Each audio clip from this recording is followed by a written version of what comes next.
পুরুষেরা যদি জান্নাতি হয় তাহলে একজন পুরুষে 70 জন হুর পাবে, তাহলে মহিলারা কি পাবে? চলেন আমরা একটু দেখে আসি। সুপ্রিয় দর্শক, আসসালামু আলাইকুম।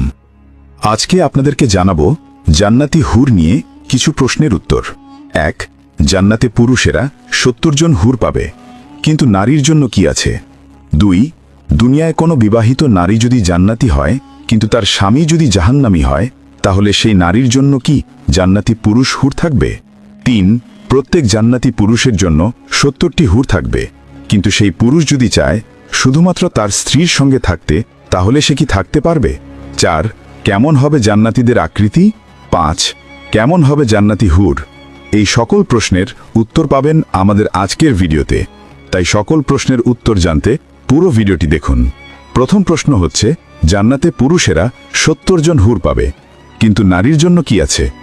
বেশিরভাগ ক্ষেত্রেই এই প্রশ্নের উত্তরে যেটা পাওয়া যায় তা হচ্ছে নারীরা তার দুনিয়ার স্বামীকে পাবে। পুরুষের জন্য 70 জন হুর আর নারীর জন্য দুনিয়ার স্বামী। তো নারীদের ভাগে তো কম দেওয়া হয়ে গেল। এর চেয়ে বড় প্রশ্ন হলো, 70 জন হুরের কাছে নিজের স্বামী যাচ্ছে, এটা একজন নারী কিভাবে মেনে নেবে? জান্নাতেও কি তারা বঞ্চিত হবে?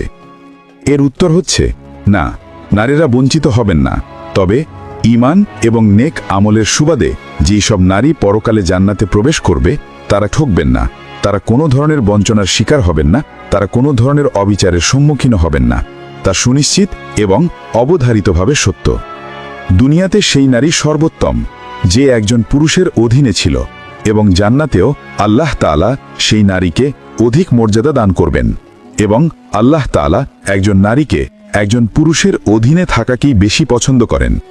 আল্লাহ তাআলা পুরুষকে দিয়েছেন একসঙ্গে সর্বোচ্চ 4 বিয়ের অনুমতি, আর নারীকে দিয়েছেন সর্বোচ্চ 1 বিয়ের অনুমতি।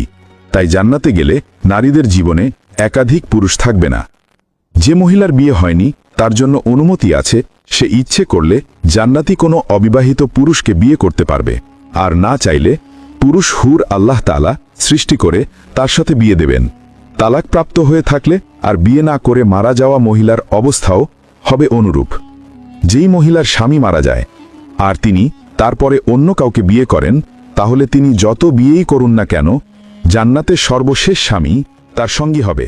তবে বেহেশতে প্রবেশের পর নারীরা কি চাইবেন তা আমরা জানি না। একজন নারী তার প্রভুর কাছে কি কামনা করবেন তা এখন দুনিয়ার জীবনে কল্পনা করা সম্ভব নয়। মোট কথা, নারীরা জান্নাতে যে যা কামনা করবেন তাই পাবেন। তৃতীয় প্রশ্ন হচ্ছে, প্রত্যেক জান্নাতি পুরুষের জন্য 70টি হুর থাকবে, কিন্তু সেই পুরুষ যদি চায় শুধুমাত্র তার স্ত্রীর সঙ্গে থাকতে, তাহলে সে কি তা করতে পারবে?